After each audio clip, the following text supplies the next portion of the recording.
तो cuties, story शुरू होती है काई के घर से, जहाँ उसने हमारी फीमेल लीड नाना को बांध रखा है और उससे बोला तुम खुद ये कपड़े उतारोगी या मैं उतारूं? ये तो शुरू होते ही सीधा बेशर्मी पर उतर आया। खैर, नाना चिल्लाई, शर्म करो, तुम्हारी बहनें नहीं है क्या? तुम मेरे साथ ऐसा क्यों कर रहे हो? लेकिन काई ने सोचा कि नाना खुद चलकर उसके इलाके में आई है और जो भी ताई सिटी में आता है वो यहाँ से वापस नहीं जा पाता। तो चलो मैं तुम्हें बताती हूँ कि आखिर ये सब हुआ क्या था और काई ने उसे किडनैप क्यों किया। तो कुछ घंटे पहले नाना सड़क पर कार चला रही थी और अपने दोस्त से फोन पर बात कर रही थी। वो बोली, तुम श्योर हो यही लोकेशन है? तो उसका दोस्त चिल्लाया, तुम वहाँ क्या कर रही हो? वो ताई सिटी है, जल्दी वापस आओ। नाना को कुछ समझ नहीं आया और वो लौटने लगी, लेकिन तभी एक आदमी उसकी कार के सामने गिर गया जो पूरा खून में सना हुआ था। हालांकि नाना ने उसे हिट नहीं किया था। वो अपनी सेफ्टी के लिए एक रॉड लेकर नीचे उतरी और देखा कि वो आदमी खून में डूबा पड़ा है। उसने उसकी शर्ट खोलकर इंजरी देखने की कोशिश की, लेकिन उसे कोई जख्मी नहीं मिला। वो पूरी शॉक में थी कि आखिर ये खून आया कहाँ से। तभी वो आदमी होश में आया, उसे धक्का दिया और बोला, तुम कौन हो और मेरे साथ क्या कर रही हो? और वो उसका गला घोंटने लगा। नाना खुद को बचाने की कोशिश कर रही थी, लेकिन तभी उस आदमी को चक्कर आने लगे। नाना ने मौका देखकर एक छोटी सी छुरी सीधा उसके सीने में घोंप दी, जिससे वो जमीन पर गिर गया। लेकिन तभी एक विलेन टाइप आदमी वहाँ आया। उसने नाना पर बंदूक तान दी और फोन पर किसी से बोला, डोंट वरी, वो हमें मिल गया है, उसके साथ एक औरत भी है। तो मतलब नाना ने गलत आदमी को निपटा दिया था। नेक्स्ट सीन में नाना एक जगह बंधी हुई थी। तभी एक गुंडा फोन पर बात करते हुए अंदर आया और अपने आदमियों से बोला, अगर काई हिले तो उसे मार देना। इसके बाद वो नाना को टच करने की कोशिश करने लगा, लेकिन नाना तो सोने की एक्टिंग कर रही थी। उसने एक बोतल उठाकर सीधा उसके पेट में घुसा दी और बोली, तुम्हारी नस इस तरफ है, अगर मैंने थोड़ा और दबाया तो तुम मर जाओगे। वो आदमी डर के मारे बेहोश हो गया और नाना भागने के लिए बाहर निकली। तभी उसने काई को उस आदमी को मारते हुए देखा जिसने उसे किडनैप किया था। जब नाना ने भागने की कोशिश की तो काई ने उसे पकड़ के खींच लिया और पूछा, तुम आखिर हो कौन? वो बोली, मैंने तुम्हारी जान बचाई, तुम सड़क पर मरने वाले थे। लेकिन काई गुस्से में बोला, कैसा बचाना? तुमने तो मेरे सीने में छुरी घोंप दी थी। नाना ने समझाया कि उसके हार्ट में कोई प्रॉब्लम थी और अगर वो ऐसा नहीं करती तो वो मर जाता। प्लस वो एक डॉक्टर है तो उसे पता है कि वो क्या कर रही है। काई ने उस पर ट्रस्ट करने का सोचा और बोला, ये ड्रग डीलर्स हैं, अगर जिंदा रहना है तो मेरे पीछे रहना। उसी वक्त वो लोग नाना को ढूंढ रहे थे और उन्हें नहीं पता था कि काई भी होश में आ गया है। जैसे ही उनमें से एक आदमी कमरे में आया, उसने सबको अलर्ट कर दिया कि काई भाग गया है। लेकिन तभी काई ने उसे भी मारा, नाना को पकड़ा और वहाँ से भाग गया। उसने नाना को एक जगह छिपने को कहा। तभी एक गुंडा नाना के सामने आ गया, लेकिन हमारा हीरो उसे बचाने आ गया और उन सबको मार मार के उनका भरता बना दिया। नाना पास आकर देखने लगी कि काई ठीक है या नहीं, तो वो बोला, मेरी चिंता मत करो। तभी काई के आदमी वहाँ आ गए, जिन्हें देखकर नाना के तो होश ही उड़ गए। उन्होंने काई से कहा, अगर लाना नहीं होती तो हमारा माल चोरी हो जाता, लेकिन हम उसे वापस ले आए हैं। फिर उन्होंने उस आदमी को मारा और कहा, ये तेरा अंजाम है ताकि तू दोबारा हमसे चोरी करने की हिम्मत ना करे। फिर उनकी नजर नाना पर पड़ी और उन्होंने उसे मारने का सोचा। नाना ने काई से हेल्प मांगी, लेकिन उस आदमी ने कहा, ये भी हमारी तरह एक ड्रग डीलर है, और उसने काई को बंदूक दी ताकि वो नाना को मार दे। नाना चिल्लाई, मैं एक डॉक्टर हूँ, मैं तुम्हारे काम आऊंगी, मुझे मत मारो। लेकिन काई ने बंदूक ली और उन लोगों से बोला, वो सही कह रही हैं, मुझे सच में इसकी जरूरत है।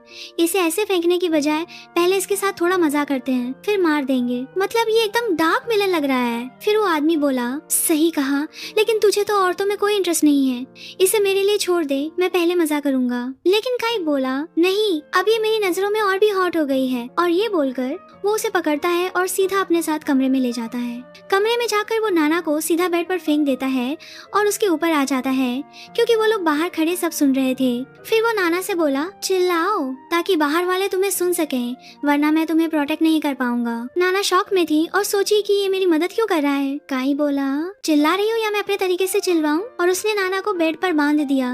फिर वो बाथरूम में गया और अपना मास्क पहन लिया, क्योंकि उसका एक मिशन था, उसे तिजोरी से एक डायरी चुरानी थी। इधर नाना खुद को छुड़ा रही थी और जैसे ही उसने देखा कि काई कमरे में नहीं है, वो भागने वाली थी। उसने चादरों को बांधकर बालकनी से नीचे फेंक दिया, लेकिन अचानक अलार्म बजने लगा। उन लोगों को लगा कि कोई घर में कूदा है। वो कमरे में देखने आए तो वहाँ कोई नहीं था। फिर वो बाथरूम में घुसे और देखा कि काई नाना को दीवार से लगाकर बुरी तरह किस कर रहा है। काई चिल्लाया, तुम्हारी हिम्मत कैसे हुई यहाँ आने की? पागल हो गए हो क्या? लेकिन वो गुंडा जिद पर अड़ा था कि उसे बाथरूम चेक करना है। काई बोला, अबे तू पागल है क्या? देख, बाथरूम में हमारे अलावा कोई नहीं है। और उसने उन्हें बाहर निकाल दिया। जब वो वापस नाना के पास आया तो नाना ने उसे एक थप्पड़ मारा, लेकिन काई बोला, होश में आओ, मेरे बिना तुम मर जाती। क्योंकि जब नाना भाग रही थी तो वो गिरने ही वाली थी, पर तभी काई ने उसका हाथ पकड़कर उसे अंदर खींच लिया था। नाना उसे थ्रेटन करते हुए बोली, तुम्हें क्या लगता है मैं तुम्हें ऐसे ही मुझे टच करने दूंगी? मैं बाहर जाकर सबको बता सकती हूँ कि तुम सिर्फ एक्टिंग कर रहे थे। काई बोला, मुझे धमकियों से डर नहीं लगता, तुम्हें जो करना है कर लो। नाना ने उसे धक्का दिया और बाहर भाग गई, लेकिन काई उसके पीछे भागा और उसे पकड़कर दीवार से लगा दिया। बोला, तुम्हें कैसे पता चला कि मैं कमरे से चला गया था? नाना बोली, तुम्हारी जगह पर खून के धब्बे थे, तो मैं समझ गई कि तुम वही इंसान हो जिसे वो लोग ढूंढ रहे हैं। तुम मुझे यहाँ से जाने में हेल्प करो, मैं किसी को कुछ नहीं बताऊंगी, लेकिन अगर तुमने मुझे यहाँ कैद रखा तो मैं सबको बता दूंगी कि डायरी तुमने ही चुराई है। लेकिन हमारे हीरो को उसका ये टोन बिल्कुल पसंद नहीं आया। वो बोला, तुम्हें क्या लगता है मैं डर जाऊंगा? नाना बोली, हाँ डरोगी, क्योंकि वो तुम्हें एक पल में मार सकते हैं। तो या तो हम साथ में जिएंगे या हम सब साथ में मरेंगे। काई कुछ देर चुप रहा और बोला, तुम्हारी बात में दम है, लेकिन मुझे कोई मजबूर करे ये मुझे पसंद नहीं। फिर उसने नाना के पैर में एक बॉम्ब वाला ब्रेसलेट पहना दिया और बोला, अगर तुमने इसे निकालने की कोशिश की तो ये फट जाएगा और इसका रिमोट सिर्फ मेरे पास है। अब दिखाओ अपनी होशियारी और यहाँ से भागकर दिखाओ। जब नाना ने उससे वो रिमोट छीनने की कोशिश की तो उसने उसे अपने सीने से लगा लिया और फिर धक्का दे दिया। सच तो ये था कि काई को अंदर से बुरा लग रहा था कि वो उसके साथ इतना रफ हो रहा है, लेकिन उसे कंट्रोल करने का यही एक तरीका था। बाद में जब काई सो रहा था, नाना ने सोचा यही मौका है और वो दबे पांव उसकी जेब से वो रिमोट चुराने लगी, लेकिन काई की आंख खुल गई। उसने नाना का हाथ पकड़ा और बोला, तो तुम मेरे साथ गेम्स खेल रही हो, लेकिन तुम्हारी ये स्टूपिड ट्रिक्स मुझ पर नहीं चलेंगी। नाना घबरा कर बोली, नहीं नहीं, मैं तो बस नहाने जा रही थी। तो काई ने उसे जाने दिया और अपनी एक शर्ट दी। जब वो वापस आई तो काई की तो आंखें ही उस पर टिक गईं, क्योंकि शर्ट बहुत छोटी थी। वो धीरे धीरे उसके करीब आने लगा। नाना डर के मारे पीछे हटने लगी, उसे लगा अब ये कुछ करेगा, लेकिन काई ने अपनी जैकेट उतारी और उसकी कमर पर बांध दी। आओ, सो प्रोटेक्टिव। तभी उसने बाहर गुंडे की आवाज सुनी और वो जल्दी से बाहर चला गया। जैसे ही वो लोग अंदर आए, उन्होंने नाना से बोला, क्या वो तुझे छोड़कर चला गया? चलो अब हम तुमसे इंटरोगेशन करेंगे। और वो उसे टॉर्चर करने के लिए ले गए। वो गुंडा उससे पूछने लगा कि काई कल रात कमरे से बाहर गया था या नहीं। नाना ने बोला कि वो पूरे दिन उसके साथ था, लेकिन उस गुंडे को ट्रस्ट नहीं हुआ। वो बोला, मुझे पता है तुम इतनी आसानी से नहीं बोलोगी, इसीलिए मैं तुम्हारे लिए एक इंजेक्शन लाया हूँ जो तुम्हें सेकंडों में सब कुछ उबलवा देगा। नाना दरवाजे की तरफ देख रही थी, लेकिन वो बोला, वो तुझे बचाने नहीं आएगा, तू तो बस एक लड़की है जिसके साथ वो टाइम पास कर रहा है। नाना बोली, वो सच में पूरे दिन मेरे साथ था, लेकिन मैं तुम्हें एक अच्छी डील देती हूँ, मुझे मत मारो और मैं उस पर नजर रखूंगी और तुम्हें उसकी हर हरकत की खबर दूंगी। वो बोला, प्लान तो अच्छा है, डील, लेकिन पहले तुम मुझे बताओगे कि वो कल तुम्हारे साथ था या नहीं। तभी हमारे हीरो काई की एंट्री होती है। वो गुंडा चिल्लाया, एक औरत के लिए तुम मेरे इलाके में घुस आया? काई बोला, अगर ये तुम्हें चाहिए तो ले जाओ, लेकिन इसके कॉन्सिक्वेंसेस भुगतने के लिए तैयार रहना। और उसने उन सबको मार मार के कछूमर बना दिया। वो नाना को खोलने गया, लेकिन वो गुंडा चिल्लाया, इसे मार मार के खत्म कर दो, जिंदा मत छोड़ना। तभी उनमें से एक ने काई के सिर पर हमला किया जब वो नाना को गोद में उठाए हुए था, लेकिन काई ने खुद को बचाया, नाना को लिया और वापस अपने कमरे में आ गया। नाना पूरी हैरान थी कि वो उसे बचाने क्यों आया। उसने कहा, देखो मैंने उन्हें तुम्हारे बारे में कुछ नहीं बताया, मैंने झूठ बोला और तुम्हारी साइड ली, प्लीज अब मुझे खोल दो। काई ने उसे खोलने का सोचा। उसने उसके पैर से ब्रेसलेट निकाला और उसके हाथ में पहना दिया। नाना चिल्लाई, ये हमारी डील नहीं थी, तुमने कहा था कि तुम इसे हटा दोगे। काई बोला, ये एक ट्रैकिंग डिवाइस है, बम नहीं। तब नाना को रियलाइज हुआ कि वो उसे डराने के लिए झूठ बोल रहा था, एक्चुअली वो बस उसे प्रोटेक्ट कर रहा था। वो बोला, मैं खुद यहाँ से नहीं भाग सकता तो तुम भी नहीं भाग पाओगी। नाना बोली, ठीक है मैं तुम्हारे साथ रहूंगी। काई अपना जख्म ठीक करने बाहर गया तो नाना उसके पीछे गई और बोली, तुम इसे ऐसे नहीं छू सकते, मैं तुम्हारा इलाज करूंगी। और वो उसकी इंजरी साफ करने लगी। फिर वो बोली, यहाँ से निकलने का कोई तो वे होगा। लेकिन काई बोला, तुम मुझ पर इतना ट्रस्ट क्यों कर रही हो, तुम्हें मुझसे डर नहीं लगता? नाना बोली, नहीं, जबकि वो असल में पीछे हट रही थी। काई अचानक उसके एकदम करीब आया तो वो एक कदम पीछे हो गई। वो बोला, क्यों नहीं डरोगी, मैं एक स्ट्रेंजर हूँ। लेकिन नाना बोली, जो इंसान मुझे प्रोटेक्ट कर रहा है मैं उससे कभी नहीं डर सकती। ये सुनकर काई ने उसे भगाने का प्लान बनाया। वो बोला, मैं आज रात उन्हें डिस्ट्रैक्ट करूंगा ताकि तुम भाग सको। रात में काई उस गुंडे के साथ सुलह करने का नाटक करने नाइट क्लब गया। पहले काई उसके साथ बिलियर्ड्स खेलना चाहता था। हमारा हीरो जीत गया तो वो गुंडा बोला, बिकॉज तुम जीत गए हो मेरे पास तुम्हारे लिए एक गिफ्ट है। और उसने एक लड़की को बुलाया एंड वो पूरे शहर की सबसे खूबसूरत लड़की थी। वो लड़की काय पर लाइन मारने लगी और बोली, क्या तुम मुझे बिलियर्ड सिखाओगे? नाना ने उसे देखा और उसे पता नहीं क्यों जलन हुई। उसे लगा कि ये लड़की उसकी जगह ले लेगी, लेकिन काय ने तो सबकी उम्मीदों पर पानी फेर दिया। उसने नाना का हाथ पकड़ा, उसे अपनी तरफ खींचा और बोला, आओ हम दोनों मिलकर इसे सिखाते हैं। वो लड़की तो जल भुन गई जब उसने देखा कि काई और नाना कितने करीब हैं। उसे गुस्सा आ रहा था कि काई उसे भाव नहीं दे रहा। खैर, जब काई और नाना ने खेल लिया तो उसने उस लड़की से कहा, आई थिंक अब तुम सीख गई हो, और नाना को लेकर वहाँ से चला गया। जाते जाते वो उस गुंडे से बोला, गिफ्ट के लिए थैंक्स, लेकिन मैं किसी की छोड़ी हुई चीजें नहीं लेता। यार बात तो सॉलिड है। खैर, तभी वहाँ उस गैंग का सबसे बड़ा बॉस एक ड्रग डीलर आ गया। नाना उसे जानती थी क्योंकि उसने उसे अपनी माँ को मारते हुए देखा था। उसे देखकर नाना सहम गई और डरकर बाथरूम में भाग गई। जाहिर है वो भागना चाहती थी क्योंकि उसे डर था कि कहीं वो उसे पहचान न ले, लेकिन वो गुंडा बाथरूम के बाहर उसका इंतजार कर रहा था और बोला, कहाँ जा रही हो किटी कैट? नाना बोली, मुझसे दूर रहो, अगर काय को पता चला तो वो तुम्हें बर्बाद कर देगा। वो बोला, नहीं, मैंने उसके ड्रिंक में ड्रग्स मिला दी हैं, तो वो तुम्हें बचाने नहीं आ पाएगा। इधर वो लड़की जबरदस्ती काई के करीब आ रही थी और वो उसे दूर धकेल रहा था। तभी नाना आई और उसे खींचने लगी तो काई सीधा नाना की बाहों में आ गिरा। नाना उसे ले जाने वाली थी कि दूसरा गुंडा आया और बोला, मेरे साथ अपनी डील मत भूलना। पता चला कि नाना ने उससे कहा था कि अगर तुम मुझे यहाँ से निकलने दोगे तो मैं तुम्हें वो फ्लैश ड्राइव दूंगी जिसे तुम ढूंढ रहे हो। अगले दिन एक बड़ी प्रॉब्लम हो गई। उस ड्रग डीलर ने काय को बुलाया और कहा कि उसे काय के कमरे में एक फ्लैश ड्राइव मिली है जिसमें उसकी रिकॉर्डिंग है। काय ने ब्लेम से बचने की कोशिश की, ये मेरी नहीं है, लेकिन फिर उन्होंने नाना को बुलाया और उसने कन्फेस कर लिया कि उसे ये फ्लैश ड्राइव काय के कमरे में मिली है। काय चिल्लाया, तो तुम मुझे धोखा दे रही हो, धोखेबाज। फिर नाना ने उस गुंडे से पूछा कि क्या वो उसे बाहर निकालेगा? मैंने वो सब किया जो तुमने मांगा था, अब मुझे बाहर निकालो। लेकिन वो हंसकर बोला, कैसा बाहर निकालना स्वीटी, फॉरगेट इट। नाना ने पासा पलट दिया और ड्रग डीलर से कहा, इसी गुंडे ने मुझे ये फ्लैश ड्राइव दी थी और कहा था कि मैं इसे काय के कमरे में रख दूं ताकि ब्लेम उस पर आए। ड्रग डीलर अपने आदमी पर चिल्लाया, तो ये सब तेरी करतूत है? वो बोला, नहीं, ये लड़की झूठी है, और वो उसे मारने वाला था, लेकिन काय ने उसका हाथ पकड़कर उसे रोक दिया और बोला, दूर हट, ये मेरी लड़की है, मैं इसे खुद सजा दूंगा, और उसे गोद में उठाकर बाहर ले गया। जब वो उसे कमरे में ले गया तो उसने उसे बिस्तर पर फेंक दिया और बोला, तुम एक्टिंग में बहुत अच्छी हो। और फिर आता है एक बिग ट्विस्ट। पता चला कि ये सब उन दोनों का मिला जुला प्लान था ताकि काय पर से सारा ब्लेम हट जाए। काय बोला, क्या तुम जैसी सभी खूबसूरत लड़कियां इतनी अच्छी एक्टिंग करती हैं? नाना उठी और उससे पूछा, मैं समझ नहीं पा रही, तुम अच्छे इंसान हो या बुरे? काय ने बताया कि वो आज रात भागने वाला है और उसने नाना को भी अपने साथ ले जाने का सोचा। नाना बोली, तुम्हें डर नहीं लगता कि अगर उन्हें पता चला तो तुम्हारा क्या होगा? काय बोला, क्यों, तुम्हें मेरी फिक्र हो रही है? नाना ने ऐसे दिखाया जैसे उसे कोई फर्क नहीं पड़ता, लेकिन वो उसके और करीब आया, उसे पकड़ के घेर लिया और बोला, मानोगी कि तुम्हें मेरी फिक्र है या नहीं? नाना बोली, बिल्कुल नहीं, तुम मेरे लिए कुछ भी नहीं हो। काय बोला, अच्छा है, मैं चाहता हूँ कि तुम ऐसे ही रहो, किसी की परवाह मत करो और सिर्फ खुद पर फोकस करो। लेकिन यार, रात में तो सीन ही पलट गया। नाना ने देखा कि वही गुंडा उसके कमरे में घुस आया है। वो बोला, फाइनली उसने तुझे मेरे हवाले कर ही दिया, अब तुम मुझसे नहीं बच पाएगी। नाना चिल्लाई, तुम झूठ बोल रहे हो। उसे बिल्कुल यकीन नहीं हो रहा था, पर वो उसे अटैक करने लगा। इधर काई उसी ड्रग डीलर के साथ बैठकर ड्रिंक्स ले रहा था।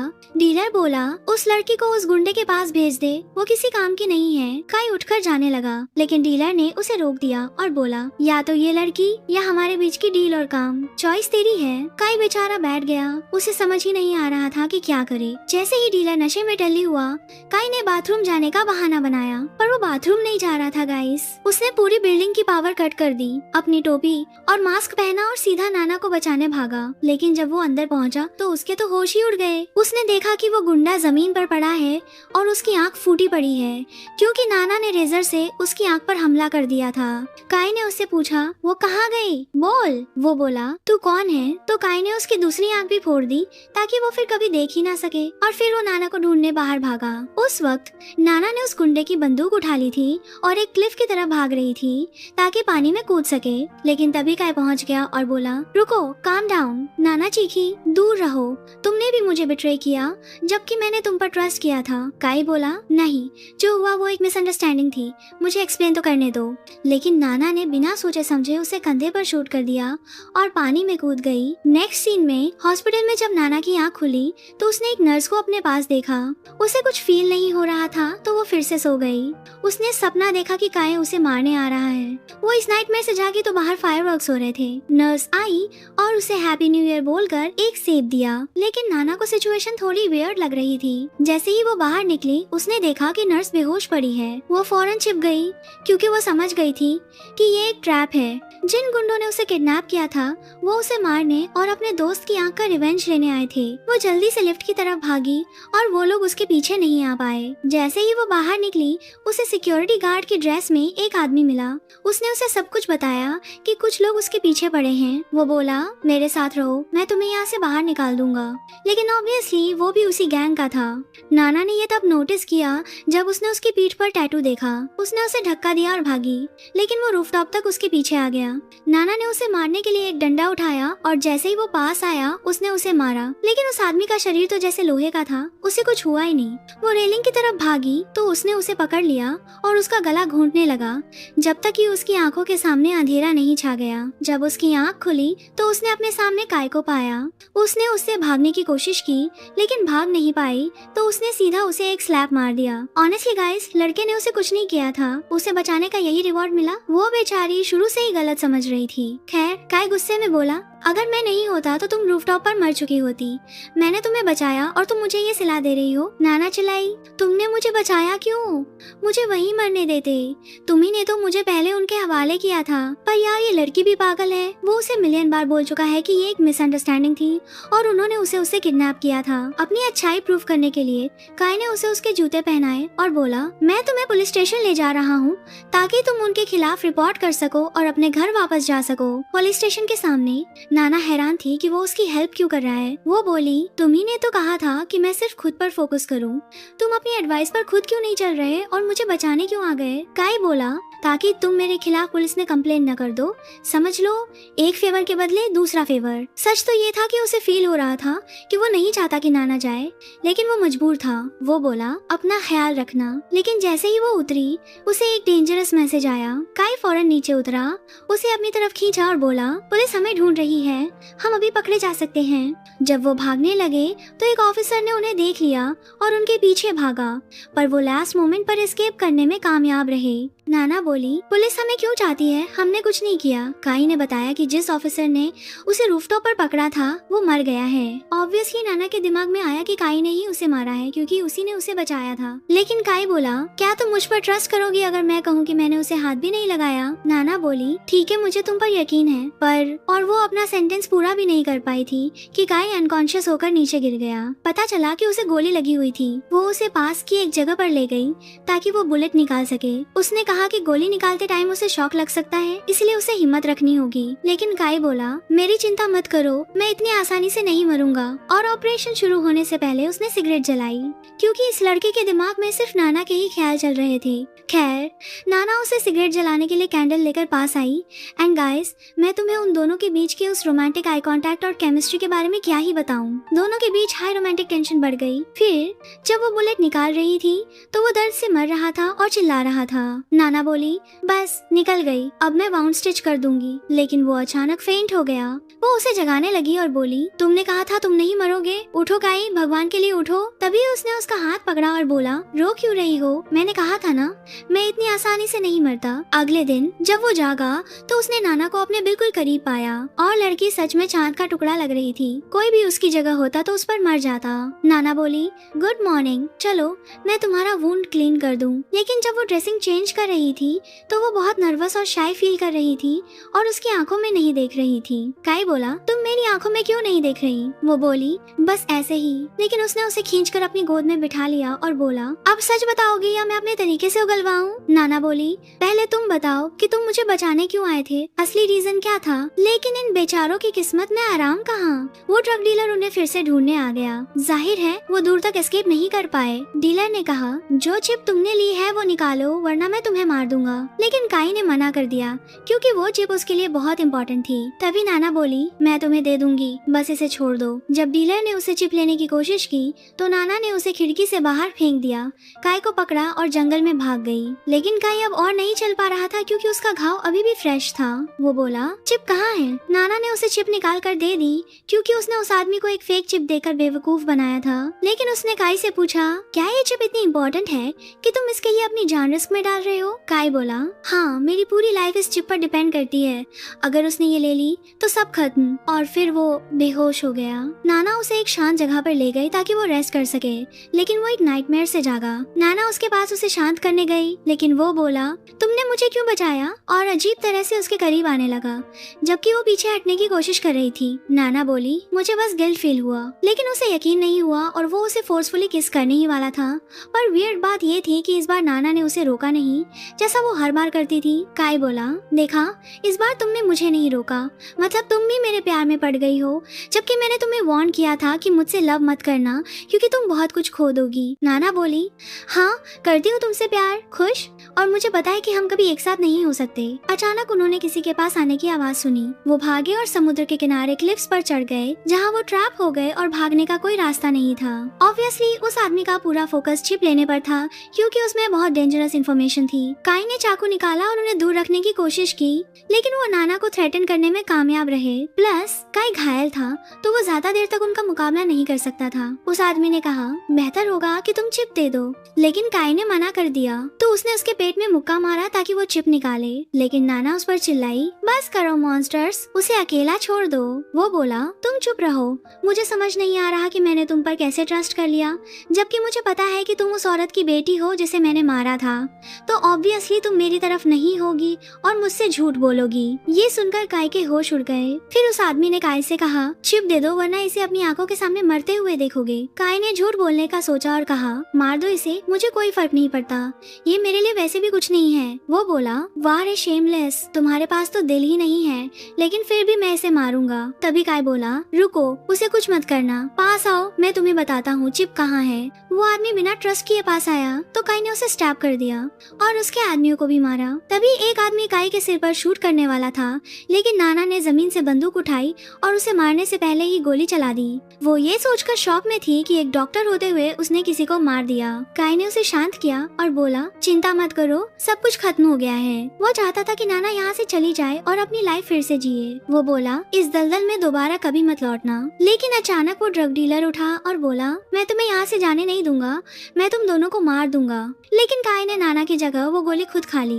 फिर 6 मंथ्स लेटर नाना की आँख खुली तो वो शॉक में थी। उसका साइकियाट्रिस्ट, जो उसका कॉलिग भी था, हानी, उसके पास बैठा था। वो बोला, चिंता मत करो, मैं तुम्हारे पास हूँ, तुम बस मेडिकेशन के इफेक्ट में थी। नाना ने बताया कि उसने फिर से काई और उन ड्रग डीलर्स का सपना देखा। हानी बोला, ये नॉर्मल है क्योंकि तुम पीटीएसडी से गुजर रही हो, तुमने जो देखा वो कम नहीं था। नाना ने उसे दूसरी दवा लिखने को कहा क्योंकि जो दवा उसने दी थी वो उसे सूट नहीं कर रही थी। हानी मान गया और उसने नाना से आज रात डिनर पर चलने को कहा, लेकिन नाना ने मना कर दिया क्योंकि वो हॉस्पिटल के डायरेक्टर से मिलने जा रही थी। खैर, जब वो डायरेक्टर के ऑफिस जा रही थी तो उसने दरवाजा नॉक किया। उसने सुना कि वो कह रहे हैं, मुझे बचाओ। जैसे ही वो अंदर गई उसने देखा कि वो जमीन पर पड़े हैं और मुश्किल से सांस ले पा रहे हैं। तभी उसे फील हुआ कि पर्दे के पीछे कोई खड़ा है। जब उसने उसे देखा और भागने की कोशिश की तो उसने उसे खींच लिया और बोला, एक शब्द भी मत बोलना वरना तुम मर जाओगी। उस वक्त बाहर कुछ लोग थे। जब नाना ने भागने की कोशिश की तो उसने उसके सिर पर वार किया। सच तो ये है कि जब नाना होश में आई तो उसे लगा कि उस आदमी की आवाज जानी पहचानी एकदम फेमिलियर है और उसने उसे पहले भी सुना है। पुलिस ऑफिसर ने पूछा, क्या सच में तुमने नहीं देखा कि कमरे में कौन था? नाना ने कहा कि उसने मास्क और टोपी पहन रखी थी, इसलिए वो उसे ठीक से नहीं देख पाई। हॉस्पिटल के डायरेक्टर के फ्यूनरल पर नाना अपने कॉलीग हानी के साथ बैठी थी। लोग बातें कर रहे थे कि शायद वो उस आदमी की वजह से मरा है जिसके साथ कंपनी की इनहेरिटेंस को लेकर उसका झगड़ा चल रहा था, क्योंकि वो बंदा बहुत ही रूथलेस है और कोई उससे पंगा नहीं ले सकता। तो सबको शक था कि उसी ने उसे मारा होगा। खैर, हानी ने नाना को बताया कि जब किलर ने डायरेक्टर पर अटैक किया था तो उन्हें उसका मोबाइल कमरे में मिला था, लेकिन जैसे ही नाना ने मोबाइल पकड़ा उसे रियलाइज हुआ कि ये उसका नहीं है। उन्होंने गलती से उसे डायरेक्टर का मोबाइल दे दिया था। जब उसने उसे अनलॉक किया तो उसने देखा कि लास्ट कॉल उसी आदमी के साथ हुई थी जिससे डायरेक्टर का झगड़ा था। तो उसने फौरन उस लास्ट नंबर पे कॉल किया। उसे रिंगटोन ऑटोन की आवाज सुनाई दी और पता चला कि वो बंदा अभी फ्यूनरल में आ रहा है। और गाइस, ये वही आदमी था जिसके बारे में लोग अभी बात कर रहे थे। जैसे ही वो अंदर आया, नाना की तो आंखें फटी की फटी रह गईं। ये तो गाय था, वो बस अपनी हाजिरी लगाकर जाने ही वाला था। नाना ने उसे रोका, रुको, और उसके पीछे जाने की कोशिश की, लेकिन हनी को कुछ समझ नहीं आ रहा था कि हो क्या रहा है। नाना बोली, मुझे 1 मिनट दो, मैं अभी आई। लेकिन ऑब्वियसली वो उसे पकड़ नहीं पाई क्योंकि वो जा चुका था। नाना ने उसके बारे में और रिसर्च करने का सोचा और पता चला कि वो एक बड़ी कंपनी का मालिक है और उसका नाम सोंग है। वो हैरान थी कि वो दोनों इतने सेम टू सेम कैसे दिखते हैं, लेकिन वो कंफर्म करना चाहती थी कि वो दोनों एक ही इंसान तो नहीं है, इसलिए वो उसकी कंपनी गई। जब वो सोंग की कंपनी पहुंची तो उसने सेक्रेटरी से कहा कि वो उससे मिलना चाहती है, लेकिन वो बिजी था। वो बहुत देर तक उसका इंतजार करती रही। आखिर में जब वो फेड अप हो गई तो उसने सेक्रेटरी से बोला, मैं हर बार आती हूँ और तुम कहती हो थोड़ा वेट करो, आखिर कब तक वेट करूँ? सेक्रेटरी ने कहा कि वो अनफॉर्चुनेटली जा चुका है। अरे यार, जब वो चला गया तो पहले क्यों नहीं बताया? लेकिन ये मत सोचो कि हमारी हीरोइन इतनी आसानी से हार मान लेगी। वो उसके पीछे पीछे होटल भी पहुंच गई। वहाँ वो 2 लड़कियों के साथ बैठा था। उसे देखकर ऐसा लगा कि उसे कोई परवाह ही नहीं है। अब वो बड़ा आदमी बन गया है, लड़कियों के साथ घूम रहा है। खैर, नाना ने उससे कहा, तुम मुझसे कब तक भागते रहोगे? मुझे तुमसे बात करनी है। लेकिन उसने ऐसे एक्ट किया जैसे वो उसे जानता ही नहीं और बोला, तुम हो कौन और मुझसे क्या चाहती हो? नाना बोली, मैं जानना चाहती हूँ कि मेरे हॉस्पिटल के डायरेक्टर से तुम्हारा क्या रिलेशन है, क्योंकि मरने से पहले उनकी आखिरी कॉल तुम्हारे साथ थी। उसने लड़कियों को जाने के लिए कहा और बोला, मेरे और उस आदमी के बीच वर्क रिलेशन था तो बात करना नॉर्मल है, बस कोइंसिडेंस से वो उस वक्त मर गया, ये मेरी गलती नहीं है। और वो बात खत्म करने के लिए उठने लगा, लेकिन नाना ने उसे रोक दिया और कहा, मैं एक आदमी को जानती थी जिसका नाम काय था। उसने मुझे ड्रग डीलर से बचाया था जिनके साथ वो काम करता था। क्या तुम वही हो? वो हंसने लगा और बोला, तुम्हारा मतलब है कि मैं एक ड्रग डीलर हूँ? नहीं मैडम, होश में आओ, मैं एक रिस्पेक्टेबल आदमी हूँ, मेरा एक नाम और स्टेटस है। नाना ने सॉरी बोला कि उसका वो मतलब नहीं था, लेकिन वो उस आदमी के बारे में इंफॉर्मेशन चाहती थी। लेकिन वो हैरान था और बोला, वो आदमी तुम्हारे लिए इतना इम्पोर्टेंट क्यों है कि तुम उसकी इतनी केयर कर रही हो? नाना बोली, वो एक दोस्त था लेकिन बहुत क्लोज नहीं। वो हंसने लगा और बोला, वियर्ड है कि तुम एक ऐसे आदमी के लिए ये सब कर रही हो जिसके तुम क्लोज भी नहीं थी। तभी नाना को याद आया कि काय को गोली लगी थी और उसके सीने पर एक निशान था, तो उसने उस निशान को चेक करने का सोचा, लेकिन जैसे ही उसने उसे टच किया, सोंग ने उसे धक्का दे दिया और वो दोनों सीधा पुल में जा गिरे। वो बोला, तुम तो बहुत डेयरिंग हो, तुम्हारी हिम्मत कैसे हुई मुझे सबके सामने टच करने की? नाना बोली, क्योंकि मुझे तुम पसंद हो। वो जानबूझकर ओवर एक्टिंग कर रहा था क्योंकि उसे पता था कि वो डरकर भाग जाएगी, लेकिन उसने देखा कि वो तो और भी बेशर्म हो गई है। यहाँ तक कि उसने उसे कमरे में चलने का ऑफर दिया और वो मान भी गई, लेकिन उसने एक कंडीशन रखी कि वो पहले उसकी बॉडी देखेगी। उसने सच में उसकी शर्ट खोली, लेकिन उसे वो चोट का निशान नहीं मिला। नाना तो एकदम शॉक में थी, मतलब वो दोनों एक ही इंसान नहीं है। उसने पूल से बाहर निकलने की कोशिश की, लेकिन उसने मना कर दिया और बोला, क्यों? तुम तो अभी बड़ी अच्छी बन रही थी। नाना बोली, प्लीज मुझे जाने दो, मैं तुम्हारे साथ नहीं आना चाहती। जैसे ही वो बाहर निकली, एक लड़की ने उसे जोरदार थप्पड़ मारा। नाना बोली, तुम पागल हो गई हो क्या? लड़की चिल्लाई, हाँ पागल हो गई हूँ। तेरी हिम्मत कैसे हुई मेरे फियांसे के करीब आने की? और यहाँ नाना को लगा दूसरा झटका। झटका तो मुझे भी लगा। भाई, तेरी सगाई भी हो गई। खैर, नाना का उस लड़की से झगड़ा हो गया और उस लड़की ने उसे पूल में धकेल दिया और खुद भी गिर गई और उसे नीचे डुबाने लगी। जब उन्हें पानी से बाहर निकाला गया तो वो साहब अपनी फियांसे को गले लगाए खड़े थे और नाना जमीन पर पड़ी थी। नाना रोते हुए उठी और चली गई। बाद में जब सोंग अपने फियांसे के साथ बैठा था तो वो नाना के खिलाफ उसे भड़का रही थी और कह रही थी, ये लड़की इजी नहीं लगती, हमें इसे सबक सिखाना होगा। सोंग बोला, उस लड़की के बारे में मत सोचो और अपनी लाइफ एंजॉय करो। उसी वक्त नाना उस कंपनी के डायरेक्टर से मिलने जा रही थी जिसके साथ उसका डायरेक्टर एक मेडिकल प्रोजेक्ट में शामिल था, क्योंकि ऑब्वियसली उसकी मौत के बाद नाना ही उस प्रोजेक्ट को हैंडल करेगी। और वो ये देखकर हैरान रह गई कि हमारा हीरो ही उस कंपनी का डायरेक्टर है। वो बोला, वियर्ड कोइंसिडेंस है ना कि हम फिर से मिल गए। खैर, उन्होंने प्रोजेक्ट पर डिस्कस करने के लिए एक मीटिंग की। मीटिंग खत्म होने के बाद सोंग ने पूछा, फ्री हो, साथ में लंच पर चले? नाना बोली, सॉरी, लेकिन मेरी किसी और के साथ अपॉइंटमेंट है। अचानक उसका पेन जमीन पर गिर गया। वो दोनों उसे उठाने के लिए एक साथ झुके एंड मतलब वो आई कांटेक्ट तुम तो जानते ही हो जो होता है। तभी उसने देखा कि उसका कोलीग हानी ऑफिस में आ रहा है। नाना बोली तुम यहाँ क्या कर रहे हो? हानी ने कहा कि वो उसे लंच पर ले जाने आया है। नाना बोली ठीक है और उसके साथ जाने लगी। लेकिन सोंग बोला क्या तुम मुझे अपने दोस्त से नहीं मिलवाओगी? नाना बोली ये हानी है, हमारे हॉस्पिटल में एक साइकाइट्रिस्ट और मेरा क्लोज कॉलीग, और ये सोंग है जिस प्रोजेक्ट पर मैं काम कर रही हूँ उसके डायरेक्टर। सोंग बोला तो जब तुम लोग लंच पर जा ही रहे हो तो हम सब साथ में कंपनी की कैफेटेरिया में लंच क्यों नहीं कर लेते, और बहाने से मैं आपसे एक साइकोलॉजिकल कंसल्टेशन भी ले लूंगा डॉक्टर हानी। सच कहूँ तो हानी मान गया क्योंकि वो जानना चाहता था कि इस लड़के की कहानी क्या है। रेस्टोरेंट में जब वो खा रहे थे हानी नाना के सामने खाना रखकर बोला ये सब खाओ तुम्हारे लिए अच्छा है। सोंग को फील हुआ कि वो दोनों बहुत क्लोज हैं और उसने इस क्लोजनेस का रीजन पूछा। हानी ने बताया कि नाना की माँ ने मरने से पहले उससे कहा था कि वो उसका ख्याल रखे, इसीलिए नाना उसकी सबसे बड़ी रिस्पॉन्सिबिलिटी बन गई है। फिर उसने हीरो से कहा आप मुझसे कंसल्टेशन चाहते थे, बताइए क्या चाहिए? सोंग बोला क्या अगर किसी की मेमोरी चली जाए तो उसका ट्रीटमेंट हो सकता है और वो सब कुछ याद कर सकता है? हानी बोला हाँ, इसके लिए आपको मेरे क्लिनिक आना होगा, हम इस केस को देखेंगे। ये सुनकर नाना सन्ना रह गई कि उसकी मेमोरी चली गई है। फिर उसने देखा कि सोंग हानी के सामने आम रख रहा है और कह रहा है माफ करना मुझे इससे एलर्जी है। नाना शॉक में थी क्योंकि काय को भी आम से एलर्जी थी जब वो घायल था और उसने नाना से कहा था कि वो उसे खा ले। नाना सन्न होकर बाथरूम में गई और सारे डॉट्स कनेक्ट करने की कोशिश करने लगी। उसे एक डेविलिश आइडिया आया और उसने सोचा कि वो कंपनी के स्टोर रूम में जाए, शायद वहाँ कुछ मिल जाए। लेकिन कोई अंदर आ रहा था और उसे लगा कि स्टोर रूम में कोई है। वो डरकर छिपी रही कि कहीं पकड़ी ना जाए। लेकिन सोंग वहाँ आ गया और ऐसे एक्ट किया जैसे वो उसके करीब आ रहा है ताकि सिक्योरिटी गार्ड को उस पर शक न हो कि वो यहाँ कुछ चुराने आई है। उसने उनसे कहा तुम लोग कौन हो, कन्फेस करो इससे पहले कि मैं पुलिस को बुलाऊं। जब सिक्योरिटी ने हीरो को देखा तो उसने माफी मांगी और कहा मुझे माफ कर दीजिए सोंग सर, और जल्दी से चला गया। खैर सोंग ने नाना से कहा तो क्या अब तुम्हारे पास इसका कोई एक्सप्लेनेशन है कि यहाँ क्या हो रहा है और तुम यहाँ क्या कर रही हो? नाना बोली प्लीज मुझे जाने दो, मुझे जाना है। लेकिन उसने मना कर दिया और बोला कहाँ जा रही हो? जब भी मैं तुमसे बात करने आता हूँ तुम कहती हो कि तुम्हें जाना है, नहीं तुम नहीं जाओगी। नाना को वो आदमी याद आ गया जो उसे डायरेक्टर के ऑफिस में थ्रेटन कर रहा था और बोली ये तुम हो है ना, तुम ही हो जिसने डायरेक्टर को मारा है। लेकिन उसे समझ नहीं आया कि वो किस बारे में बात कर रही है और बोला नॉनसेंस बंद करो। नाना कंफ्यूज होकर चली गई और इस बारे में सोचने लगी। अचानक उसे अपने आसपास अजीब लोग फील हुए और एक मास्क पहना आदमी उसके करीब आ रहा था। उसने फोन पर बात करने का नाटक किया ताकि वो डर जाए, लेकिन वो दो लोग थे। नाना बोली मुझे अकेला छोड़ दो, मैंने अपने दोस्त को फोन कर दिया है और उसने पुलिस को बुला लिया होगा, लेकिन उन्होंने उससे फोन छीन लिया और उसे तोड़ दिया।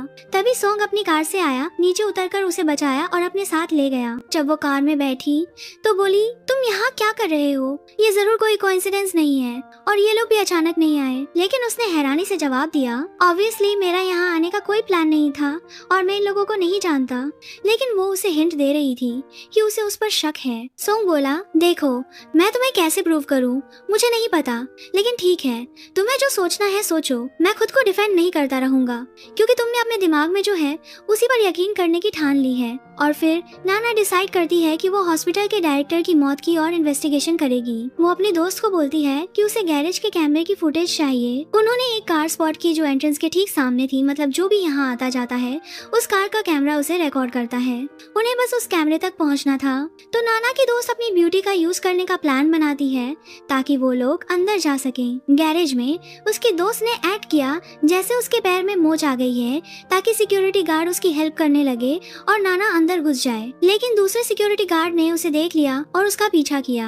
नाना ने देखा कि एक कार की लाइट ऑन है तो वो जल्दी से उसमें बैठ गई और उसके मालिक से बोली प्लीज मुझे 1 मिनट के लिए यहाँ छिपने दो। लेकिन गाइस कार का मालिक सोंग निकला। वो बोला वियर्ड नहीं है कि तुम मेरी कार में इस तरह से घुस रही हो? नाना को समझ नहीं आ रहा था कि कहाँ जाए और क्या करे, तो वो सीधा उसकी गोद में छिप गई ताकि गार्ड उसे देख ना पाए। आई मीन सीधा गोद में। यहाँ तो अलग ही सीन चल रहा है। जैसे ही गार्ड गया नाना बोली लगता है मुझे तुम्हारी हेल्प की जरूरत पड़ेगी क्योंकि तुम्हारी कार ही वो है जिसे मैं ढूंढ रही थी और इसने जरूर इंसिडेंट के वक्त सब कुछ रिकॉर्ड किया होगा क्योंकि तुम इसे हमेशा यही पार्क करते हो। लेकिन सोंग बोला तुमसे किसने कहा कि मैं तुम्हारी हेल्प करूंगा?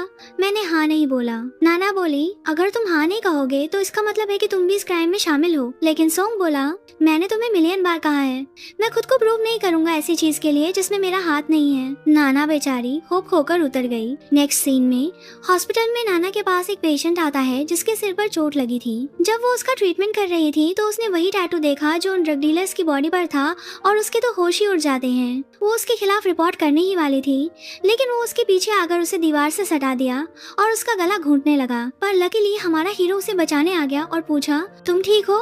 लेकिन अचानक वो आदमी नाना को मारने के लिए उठा तो हीरो ने उसकी जगह वो मार खा ली। वो आदमी भाग गया। नाना उसके पीछे भागने वाली थी, लेकिन सोंग बोला, कहाँ जा रही हो? पागल हो गई हो क्या? वो तुम्हें फिर से हर्ट कर सकता है। और उसने सिक्योरिटी को उसे पकड़ने के लिए बुलाया, लेकिन उन्होंने कहा कि वो भाग गया और वो उसे पकड़ नहीं पाए। फिर नाना उसे छोड़कर ट्रीटमेंट करने के लिए ले गई। उसे समझ नहीं आ रहा था कि सोंग हमेशा राइट टाइम पर कैसे पहुंच जाता है और उसे बचा लेता है। सोंग बोला, क्या हुआ? सैड क्यों हो?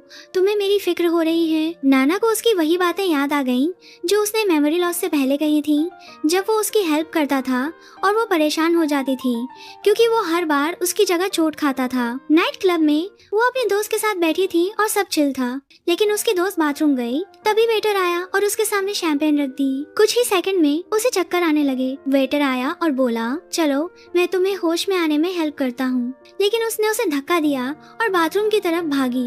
तभी हमारा हीरो वहाँ खड़ा था और वो सीधा उसकी बाहों में जा गिरी। ये लड़का तो भूतिया साई की तरह है, इसके पीछे हर बार कहीं से भी टपक पड़ता है, ऑब्वियसली क्योंकि वो जानती थी कि कोई उसके पीछे है। उसने कहा, प्लीज मेरी हेल्प करो। लेकिन सोंग बोला, और मैं तुम्हारी हेल्प क्यों करूं? नाना बोली, मैं तुम्हें वो सारी इन्फॉर्मेशन दूंगी जो तुम जानना चाहते हो, बस अभी मेरी हेल्प करो। वो उसे अपने साथ घर ले गया। बाद में उसने उन लोगों को फोन किया और पूछा, तुमने उसे क्या पिलाया था? पता चला कि उसी ने उन्हें ऐसा करने के लिए कहा था, लेकिन उसे नहीं पता था कि वो उसे इतनी स्ट्रॉन्ग चीज दे देंगे कि वो अपने होश में ही न रहे। यहाँ तक कि उसने उसे होश में लाने के लिए बाथटब में डाल दिया, लेकिन नाना को पता ही नहीं था कि वो क्या कर रही है। अब यार, तुम बाथरूम में ऐसी रेड लाइट लगाकर रखोगे तो बेचारी बहकेगी ही ना। अगले दिन जब वो जागी तो उसे उस पर शक हुआ और बोली, ये जरूर तुम्हारी वजह से हुआ है, तुमने अपने आदमियों को मुझे यहाँ लाने के लिए कहा। लेकिन सोंग बोला, प्रूफ करो जब तुम इतनी श्योर हो। नाना बोली, बहुत इजी है, मैं यहाँ से निकलूंगी और पुलिस के पास जाऊंगी, लेकिन ऑब्वियसली वो उसे इतनी आसानी से जाने नहीं देगा। नाना बोली, मेरी दोस्त कल मेरे साथ थी, अगर मैं गायब हो गई तो वो पुलिस को बताएगी। तभी उसका मोबाइल बजा। उसने हानि को जवाब दिया तो सोंग ने उससे मोबाइल छीन लिया और बोला, सीखो, जब तुम एक मर्द के साथ खड़ी हो तो दूसरे मर्द को जवाब नहीं देते। उसने सोचा ये कब से इतना पॉजेसिव हो गया। खैर, उसने उससे मोबाइल लेने की कोशिश की लेकिन ले नहीं पाई, तो उसने उसे छोड़ दिया, रख लो, खुश रहो, और कमरे से बाहर चली गई।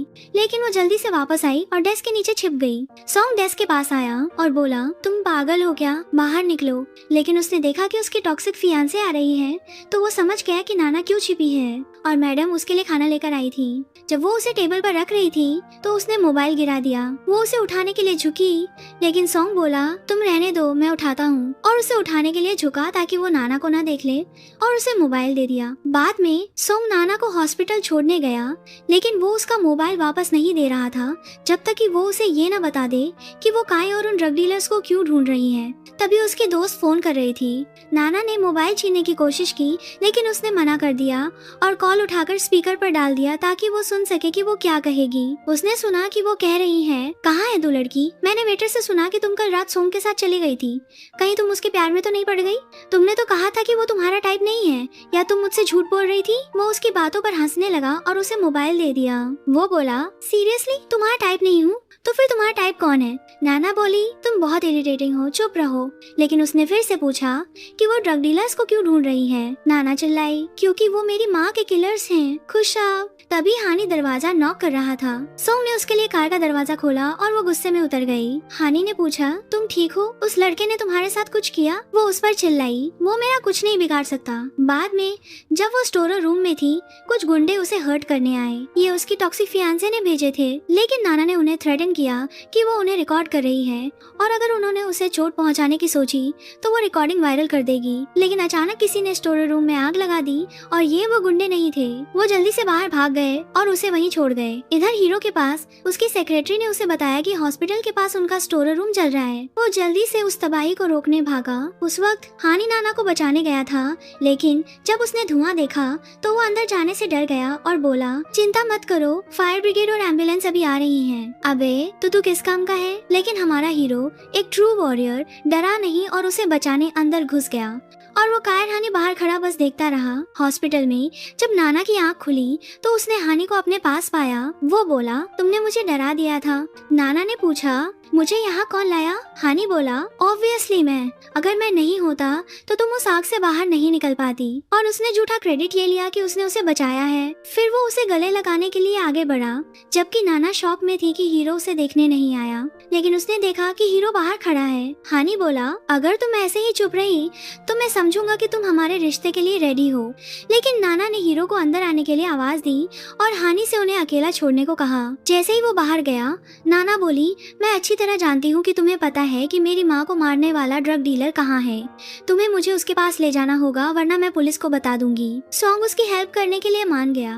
वो नाना के साथ एक कैसीनो के मैनेजर के पास गया और कहा कि ये उसकी फियांसे है और वो एक खास ड्रग डीलर को ढूंढ रहा है। लेकिन वो आदमी बहुत कमीना था और बोला, तुम्हारी फियांसे तो बहुत हॉट है, क्या सच में कोई इतना ब्यूटीफुल हो सकता है? और वो उसकी हेल्प करने के लिए तैयार था, बशर्ते वो उसे नाना दे दे। सॉन्ग बोला, तमीज से बात करो और जान लो कि तुम्हारी रोजी रोटी मेरी वजह से बंद हो सकती है। वो बोला, ठीक है, तुम मुझे थ्रेटन करोगे क्या? मैं तुम्हें जहाँ तुम चाहते हो वहाँ ले जाऊंगा। और वाकई वो उन्हें उस ड्रग डीलर के पास ले गया। लेकिन आखिर में ये एक ट्रैप निकला। वो उन्हें उस गुंडे के पास ले गया था जिसकी आंख नाना ने फोड़ दी थी। वो गुंडा बोला, तुम्हारी बहुत याद आई। मैं तो उस दिन का सपना देख रहा था जब मैं तुमसे मिलूंगा और अपना बदला लूंगा। लेकिन हीरो को याद नहीं था कि वो किस बारे में बात कर रहा है। गुंडा बोला, अब याद आएगा जब तुम अपनी फियांसे को बंधा हुआ देखोगे। तुम्हारे पास दो ऑप्शंस हैं, या तो इनमें से एक को मारो और दूसरी को लेकर यहाँ से चले जाओ, या तुम सब साथ में मरोगे। और उसने उसे डिसाइड करने के लिए एक बंदूक दी। उसने बंदूक अपनी फियांसे की तरफ तानी और हेजिटेट कर रहा था। अचानक उसने बंदूक नाना की तरफ कर दी, लेकिन वो उस पर गोली नहीं चला पा रहा था। लेकिन तभी नाना के कंधे पर एक गोली लगी। ये गोली उस गुंडे की बंदूक से निकली थी। हीरो गुस्से में पागल हो गया और उस गुंडे और उसके आदमियों को मार मार के कचूमर बना दिया, जब तक कि पुलिस नहीं आ गई और उन्हें अरेस्ट कर लिया। तो नेक्स्ट सीन में नाना अभी भी हॉस्पिटल में अनकॉन्शियस थी। और यहाँ हमें पता चलता है गाइस कि हमारा हीरो असल में पुलिस के लिए एक अंडरकवर एजेंट है और ये सब पुलिस को क्रिमिनल्स को पकड़ने में हेल्प करने के लिए कर रहा था। उसका ऑफिसर उसे बोलता है, तुम्हें नाना से दूर रहना होगा ताकि तुम उसे दोबारा खतरे में ना डालो। और सच में वो उससे दूर हो जाता है और अपनी फियांसे से शादी करके उसे पूरी तरह भूलने का डिसाइड करता है। एक दिन कैसीनो में नाना रोज जाती थी ताकि वो उस ड्रग डीलर के असिस्टेंट का इंतजार कर सके कि शायद वो यहाँ आए। और सच में एक बार वो आया। वो उसके पीछे भागी। हीरो भी उसी जगह था। वो उसे कोई बेवकूफी करने से रोकने के लिए उसके पीछे भागा। लेकिन जब वो सड़क पर पहुंचे तो उस आदमी को एक कार ने टक्कर मार दी और वो खून में लथपथ था। नाना ने उसे बचाने की कोशिश की और बोली, तुम सच बताने से पहले नहीं मर सकते। लेकिन वो मर चुका था। नाना तो टूटकर रोने लगती है और हानी उसे संभाल कर घर वापस ले जाता है। घर पर नाना हैरान थी कि उस मरने वाले आदमी ने उसे अपने कॉलीग हानी का कार्ड क्यों दिया। जब उसने उससे पूछा था कि उसकी माँ की मौत का रीजन क्या है, तभी अचानक उसने बाहर एक आवाज सुनी। वो डरते डरते देखने गई कि क्या है। अचानक दरवाजा जोर जोर से बजने लगा, लेकिन हमारा हीरो वहाँ आ गया, लाइट ऑन की और पूछा, तुम ठीक हो? तब नाना बोली, तो अब मुझे तुम्हें क्या बुलाना चाहिए, काई या सोंग? वो हैरान था कि उसे कैसे पता चला कि वो काई है और उसे धोखा दे रहा था। नाना बोली, क्योंकि मुझे किसी ने हर्ट नहीं किया, मैंने बस ये फिल्म बनाई और ब्रेसलेट का बटन दबाया। क्योंकि काई ने मुझसे कहा था कि अगर मुझे कुछ हो तो ब्रेसलेट का बटन दबा देना और वो मुझे बचाने आ जाएगा।